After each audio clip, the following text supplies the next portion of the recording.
Good morning, everyone. Hello, and welcome to our series of webinars. My name is Azzat Sayed, and I'm the managing partner of Cloud for Work. So today's topic is really dear to our heart, why organizations should allocate budget for adoption and change management. So first, it's dear to our heart because it's at the core of our services and our offerings at Cloud for Work. But more importantly, it's also a very, very important topic given the current situation. So we are experiencing changes everywhere today. At our personal level, things are changing with families, schools, everything. But more importantly, it's also changing at the corporate level. So our working environment is changing constantly. One day we are working from home, one day we're working from the office. One days today they're talking about hybrid work environment and so on. So the change really is a constant, and we're seeing changes almost on a daily life. So as a leader, of course, you need to adapt to all these changes, and leaders today, they need to rethink about almost everything, how they are establishing processes, how they're communicating with their subordinates and all of that. So leaders really need to rethink about, reshuffle the whole way of thinking, and this is why investing in change management becomes very, very essential. And with that, I'll just introduce the topic, and also I'd like to introduce our speaker today.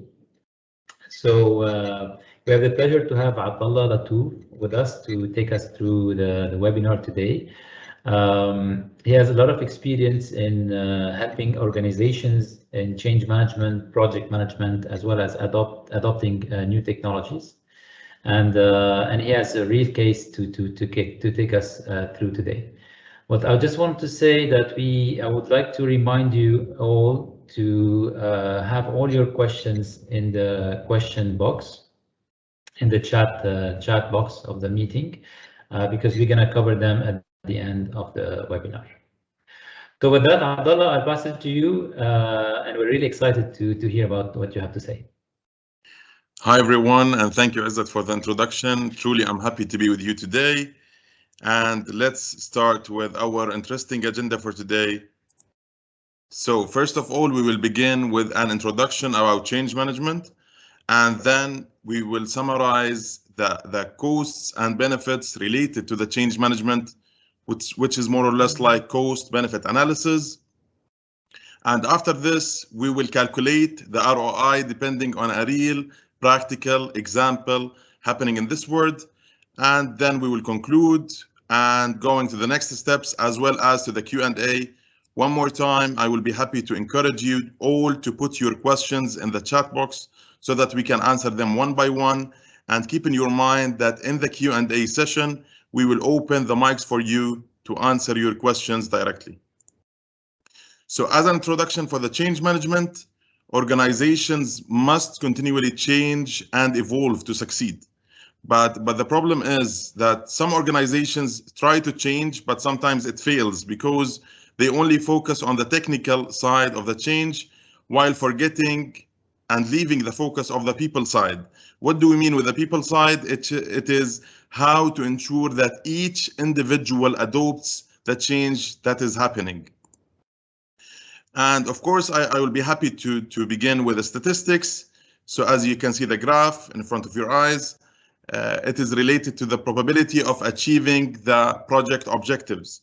So the projects with poor change management are 15% likely to meet the objectives, while, for example, projects with good change management are 77% likely to meet the objectives. So if you can make a small comparison between the excellent change management as well as the poor change management, you can see that 6 times in difference.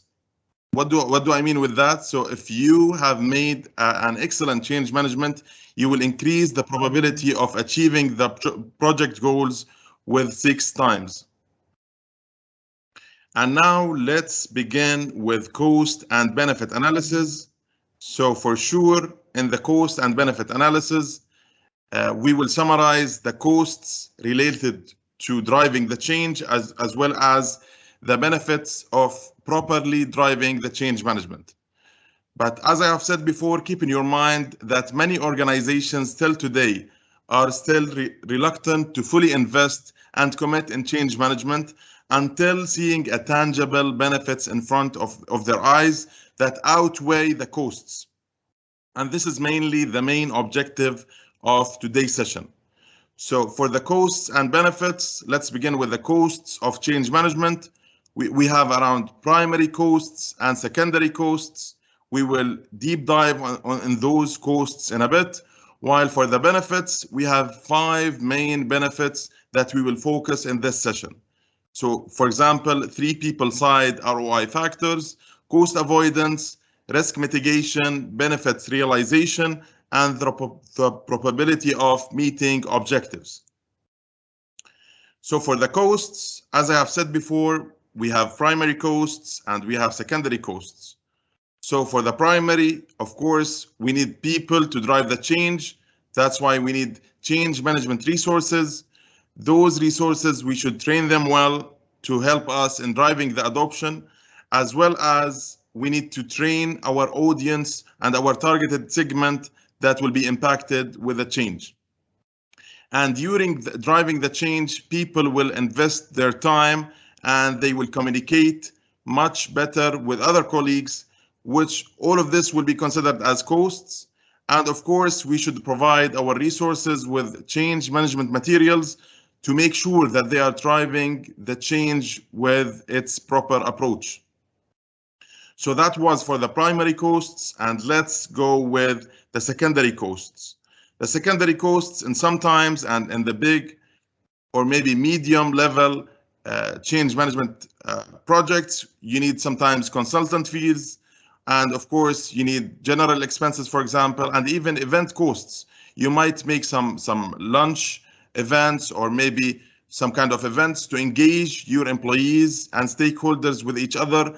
And of course, you need reinforcement and recognition cost in order to maintain and sustain this change. And that was the costs part. And let's jump to the benefits of the change management. As I have said, we have 5 main benefits. Let's cover them one by one. So the change occurs at the individual level, and ROI of change management focuses on 3 people side factors, which contribute, or maybe let's say to limit the value of change delivers to the organization. And in this slide, we are providing some questions that you can ask yourself to assess these 3 people side factors of your project, including, first of all, the speed of adoption.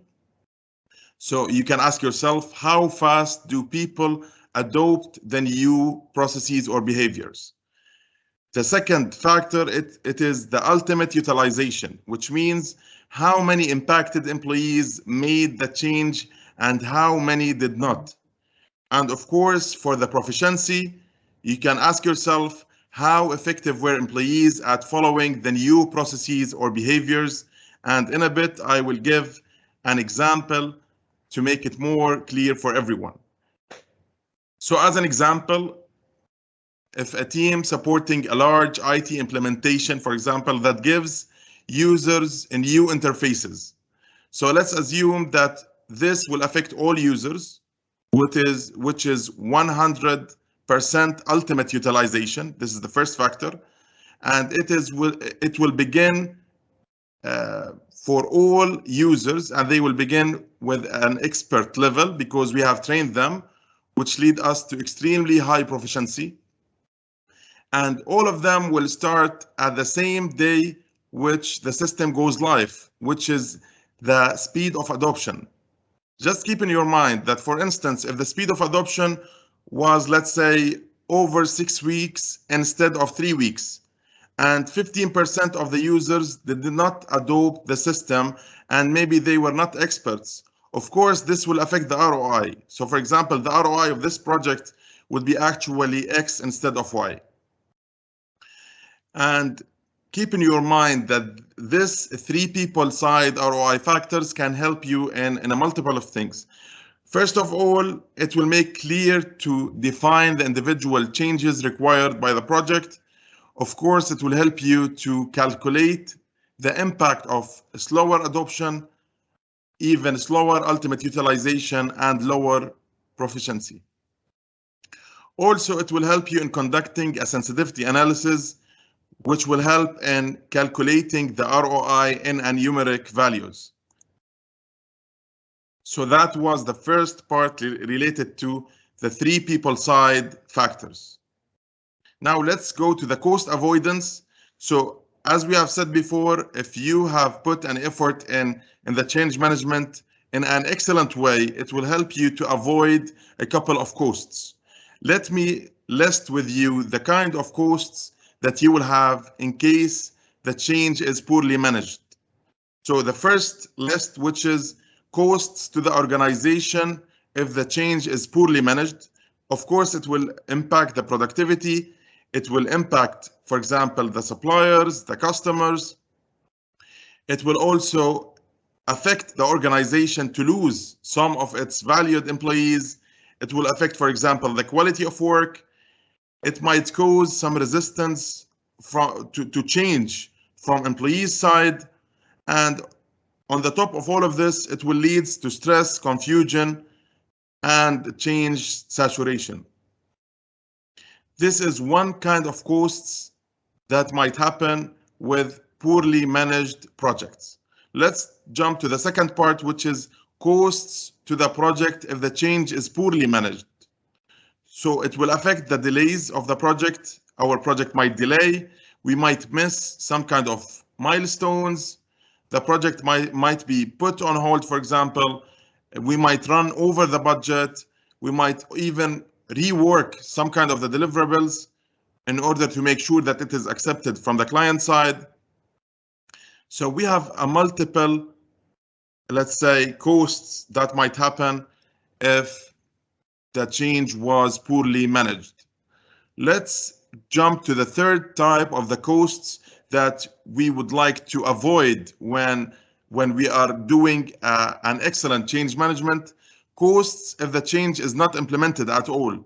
Of course, the expenses will not be reduced, efficiencies are not gained, revenue is not increased, and also the market share is not gained. That's why in the beginning of the session, we have said that organization must change in order to succeed. The only, let's say, fixed thing in the world is the change. Everyone and every organization should change. Let's jump to the third benefit of excellent change management, which is projects risk mitigation. So if your organization already conducts risk assessment on projects, they should keep in their mind that they should take care of the people side of the project. So it is totally mandatory. It is totally recommended from our side to do the risk management analysis. And while making this kind of analysis, keep in your mind your people related to this project, which will help you to mitigate the risks. And depending on the benefits realization, so let's say the context of showing the value of change management is tied to the overall value of the project. So in our case, I would like to ask you some questions so that you can keep them in your mind. Is meeting your project objectives dependent on the people doing their objectives or doing their jobs? If yes, you should ask yourself the second question, which is, what is the percentage of these benefits result from people doing their job differently? And this takes us to those graphs. I would like to cover them with you. So the first graph to the left, it shows the cash flow depending on the time. So for example, if the project is poorly managed, the break-even point will be late, as you can see it. And of course, at the end of the project, the cash flow and the benefits will be less if the change is poorly managed. And when giving you the practical example, you will see it in numeric values. The second thing, or the second graph that I would like to cover, which is the path of change management. Keep in your mind that the change impact will happen. So it is better to manage it, exactly. That's why in this case, in the initiation phase, employees will start asking themselves, what's in it for me, or how this change will impact me. And in this case, there might be some kind of misinformation or a lack of information. So if the change management was poor, they will start building their own stories that might or might not be correct. That's why they will start putting some obstacles, and it will lead us to poor adoption. While if their questions were answered, they were provided with quite good information, they will start seeing in their eyes that the change is totally helpful for them, and they will start adopting. That's why they will follow this path. And this graph that I have already talked to you about, this graph shows the correlation between the projects with excellent change management as well as the meeting objectives. And you can see from the graph, it is 93% and it is 15%, which is around 6 times more likely to meet the objectives when you are doing an excellent change management rather than the poor change management. And now let's begin with our practical example with the ROI calculation to make the ideas clear for everyone in the session. So once we say project ROI, of course, we will calculate the expected project benefits. We will minus this value from the project costs, and we will divide all of this on the project costs. But the amount of the project benefits that are dependent on adoption and usage is what we can capture through the change management. So for example, the ROI of change management is the additional value created by a project due to employee adoption and usage. So for example, the process below empowers you to capture and express the value of change management contribution. And in this stage, I would like to encourage you, in case you have any questions, please don't hesitate to put your questions in the chat box so that we can answer them in our Q&A session. So as I have said, we will calculate the amount of project benefits depending on the type of change management that will lead to the benefits that you can see it as a numeric values in our next example. So in this example, we have project A, which is hardware upgrade, while the project B is processes optimization project. Both has the same expected project benefits, which is $1,300,000. If you can see the people impact, and this is one of the questions that I have asked in the beginning of the session, that you should ask yourself, what is the people impact in your project? So in the first project, the people impact is quite small, which is really reasonable because once we are upgrading our hardware, we are not requesting any adoption from our employees. And in other words, employees should not change their kind of work, or they should not change the way they do their work in order the project to succeed. And in the second project, which is the process optimization project, the people impact is quite large, and it is also realistic and logic because many employees will need to change the way of doing their work in order the project to succeed. That's why the expected benefits, if the adoption and usage are 0, you can see the values, $1,150,000, while in project B, the expected benefits is only $350,000. you can see the difference. يعني starting from the expected project benefits, $1,300,000 going down to $350,000 if the adoption and usage are zero. So in other words, if no employees change the way they do their job when the project goes live, you should ask yourself how many value would be realized. And we have seen the values. So you can see that this was the expected value. And the second row is the expected value of the adoption and usage are zero.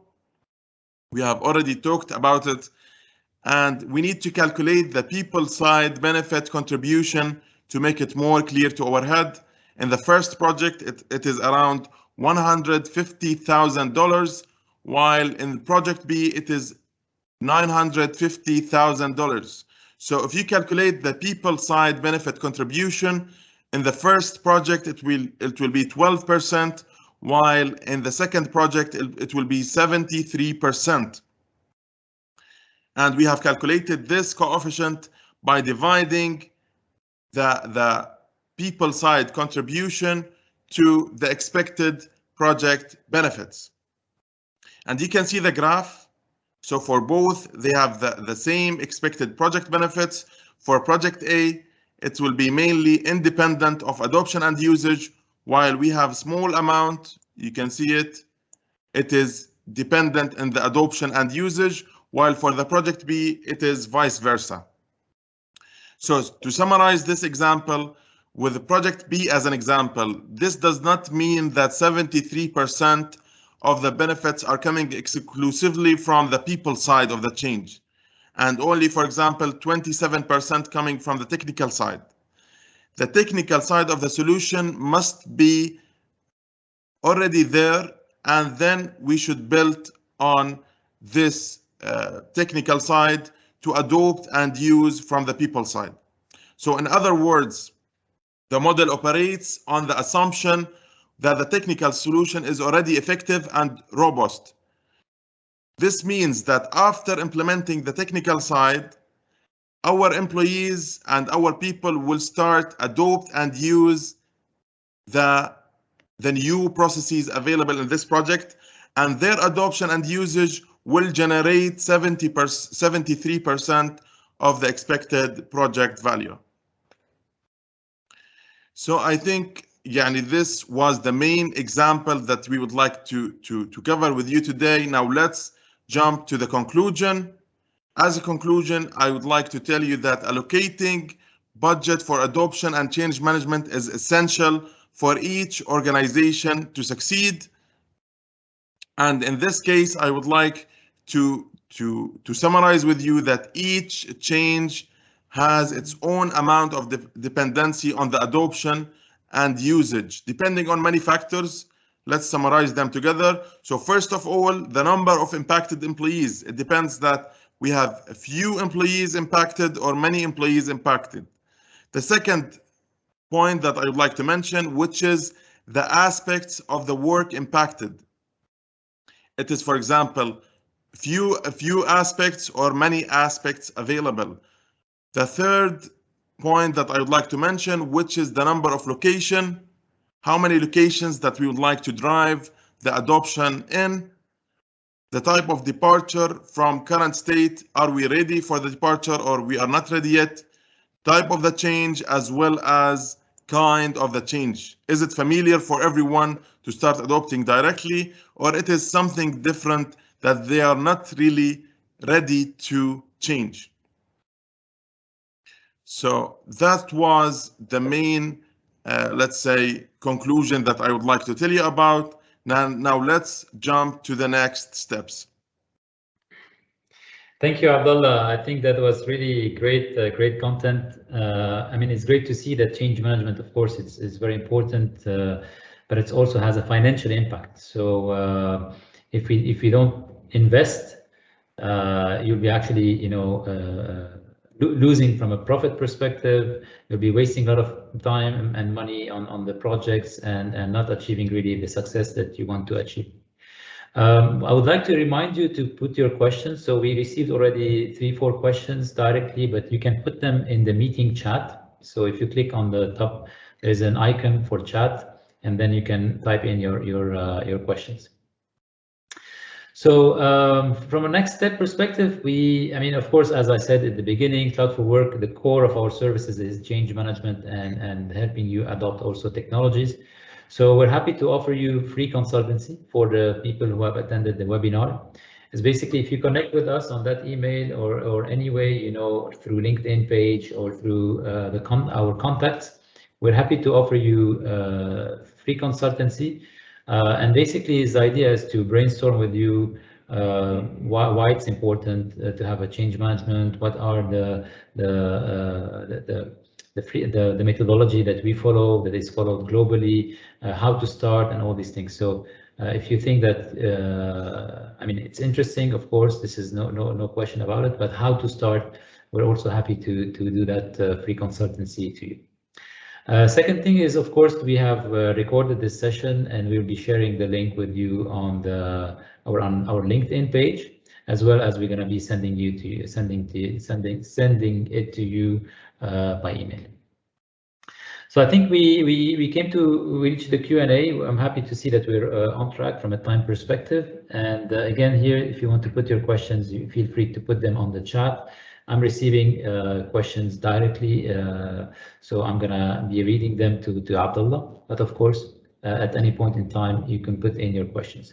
We also opened up the microphones, so feel free, if you don't want to type any question, just unmute yourself and ask your question. So feel free to unmute if needed and give us your comments, feedback, or ask any question.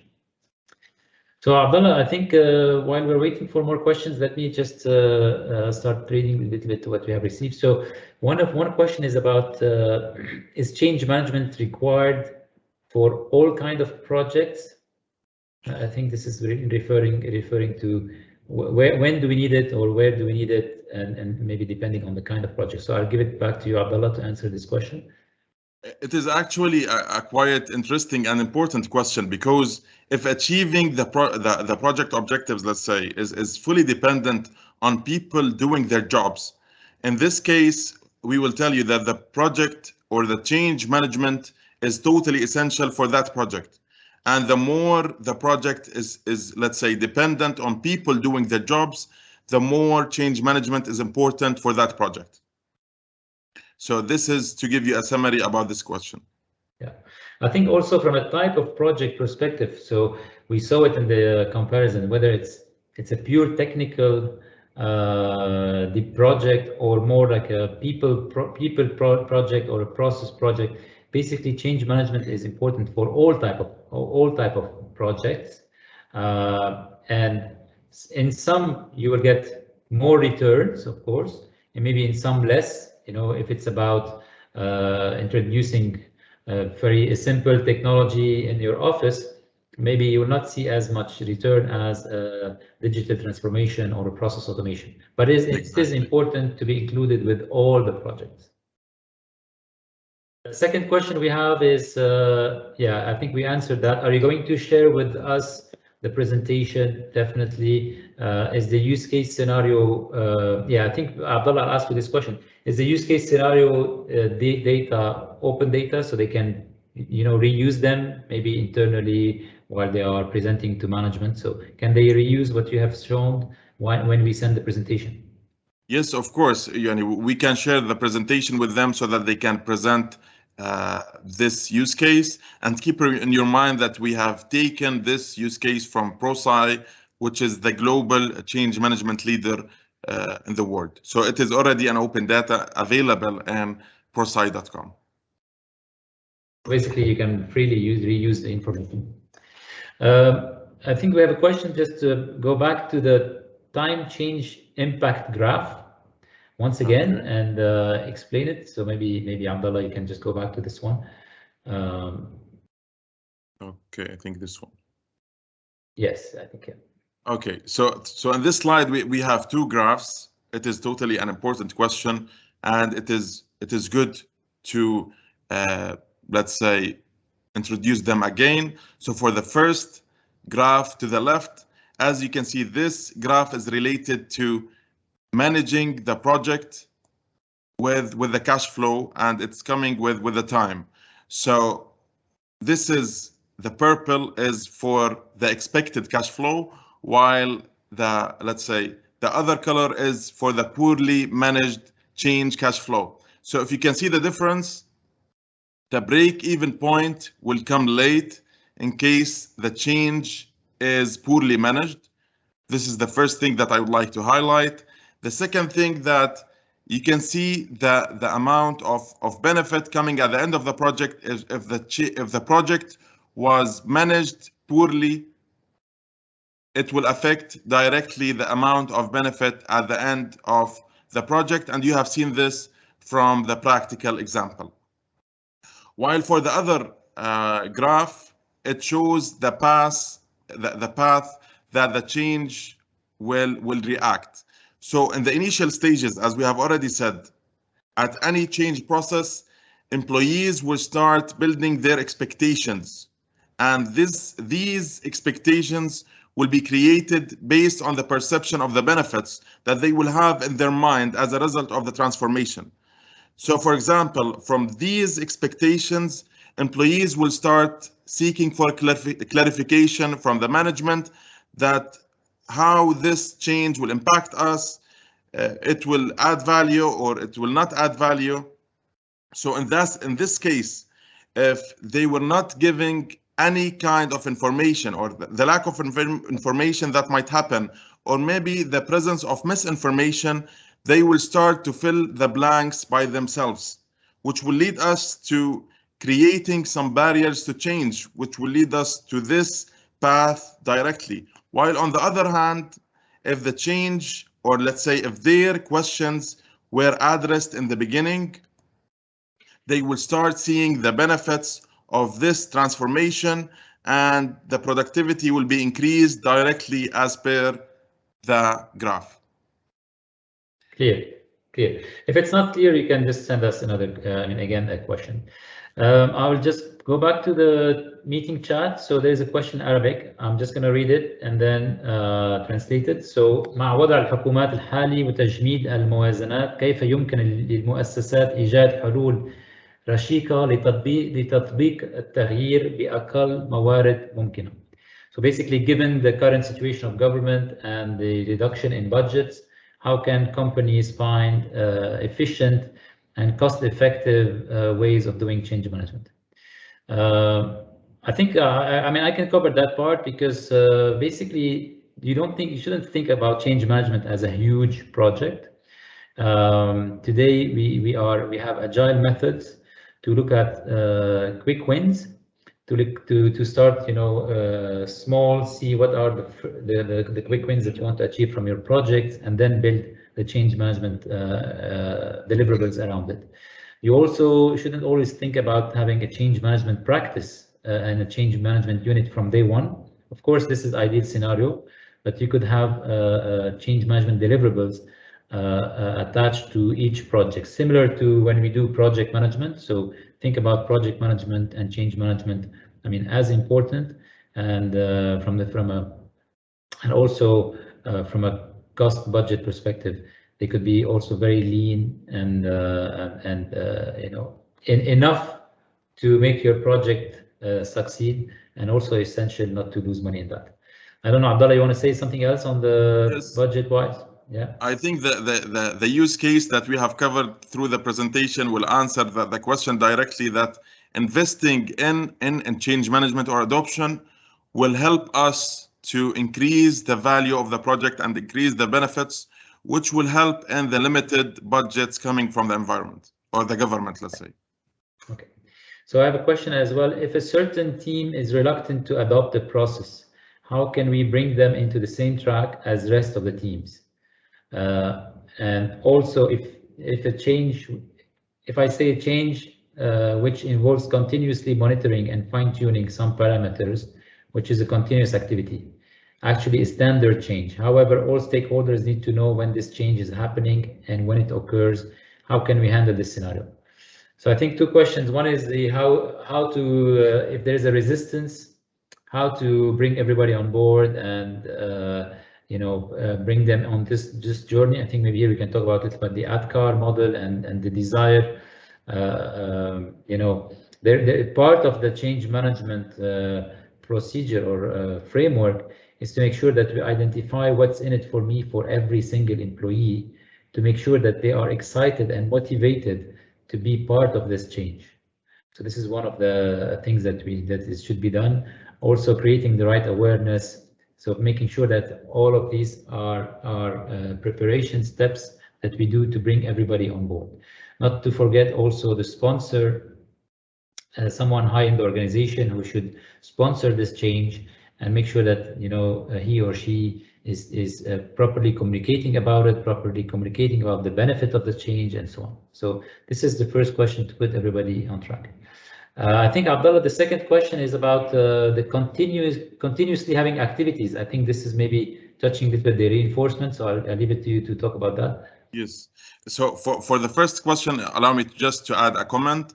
If you would like to understand your exact use case for that department, we will be more than happy to sit with you so that our consultants can give you some advices to this department. For the second question related to the reinforcement, keep in your mind that once we have driven the change, it is totally important to sustain it and to make it as culture in the organization. That's why the reinforcement activities is totally important to be happening frequently, every week, every month, or every quarter. We should make, for example, some gamification, or maybe we should let's say implement a recognition for everyone who's helping us in driving the change. So it is one of the most important keys to keep in our mind while driving the change. Haifa, I would like to invite you to open up your microphone. I think you have two questions. Maybe you want to tell us a little bit about that and explain it with the question. Yeah, sure. Actually, the thing is now the main issue comes wherein people feel that doing the change itself requires hardly maybe a minute or two, but to raise a change and all this process to be followed, that takes more of their time. So that's why people are very reluctant. They think that it's making things slower for them. Yeah, I think this comes again. If you, Abdullah, maybe you have the ADKAR somewhere. The Yes, let me share it. So basically, the steps that you take when you drive change management, they are very important. Two steps. One is to drive the proper awareness, and second, more important even, is the desire. So we need to do our homework to identify what's in it for each person to adopt this new change. So if I'm not improving something in their day-to-day, giving them more time, improving a process, if I'm not improving anything in their day-to-day, then they will not adopt this change. So and here is the slide 17. So here is the slide. Here's the steps that are equally important to make sure that we have this change and they are on board. Okay, so proper awareness, proper sponsor, identifying what's in it for them, and then we pass on the knowledge and we make sure they have the ability to change, and we put in the reinforcement. So the desire stage is very important, so that they are on board with us. They see that there is an improvement in using those technologies. If we don't do that and we leave it just for them to figure it out how they're going to use this technology, and they don't see any improvement, they will not adopt it. So this is really a key step in the adoption and change management. All right, thank you. This helps. By the way, by each activity or by each phase, we have a couple of activities that we help organizations in building the desire or awareness or knowledge to their employees or their target audience. So a couple of activities that must be done in each phase. I think the last one more question I have from Hatem. So is there a difference when enabling change management within project, program, and portfolio? So Hatem, maybe you want to take the microphone or tell us about the question. Otherwise, I understand that the question is about change management versus project management. Is that the question? Yeah. Or within the product portfolio? Anyway, so Abdullah, if you just put that slide again, I can cover this part. The same one, the Afkar, yeah, the same one. Yeah. So here you can see on the left of the slide a very important triangle, and this triangle is basically what's called success triangle. So coming from the right, we have all the change management practice, and from the left we have project management, and those are equally important.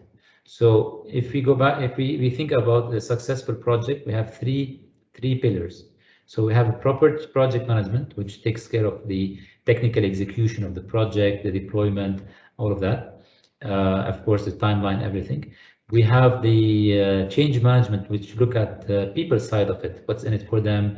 What's their level of expertise? What's their appetite to start using those technologies and all of that, which is again equally important. And at the top of that pyramid is the leadership and sponsorship. So this is where if we don't have the sponsor and someone high in the organization to say, this is a very important project, we're going to deliver on it, it has those KPIs, it has those, we have this time, this budget, and of course the ROI, then we have, then we fail basically. So this is how change management and project management and leadership comes in place. Of course, when it comes to portfolio management, portfolio management is a set of projects, and of course, a set of projects means a set of project management, set of change management, and leadership.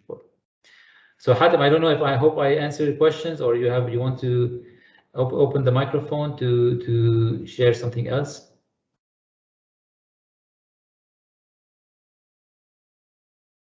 Okay, no problem.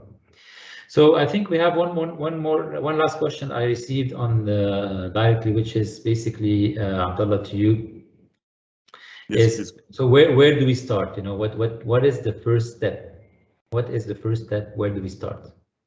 If we're interested to go into this journey. So as we have said, the main phase, or let's say the beginning or the start point for managing a change is with the awareness. You should make all of your employees aware about the need for the change and also the nature of the change. As we have said, all of them are equally important, but we will begin with the awareness, and then we will build the desire on our employees. What is in for me, to build the desire for them that they will be benefited from the change that will happen in the company. Then, of course, we will build the knowledge for them. And of course, we will show them the way of implementing this change. And we will also demonstrate their performance and to make some analysis. And we will reinforce the full stages to make sure that the change will sustain, and we will be building a culture where the change will be sustained. Okay. Thank you, Abdullah. I think we have just 1 minute left, so maybe we can, if you have more questions, happy to put them on the chat. We can take that. Otherwise, would like to thank you all for joining. Thank you for all the questions you put in place. I think we have one more. Maybe let me see. Yeah, so this is us. So thank you for all the questions you've asked, and we're looking forward to seeing you at our next webinar. Thank you, Abdullah, for the great presentation, and have a nice day. You too. Bye-bye. Shukran, Haifa. Shukran. Thank you so much.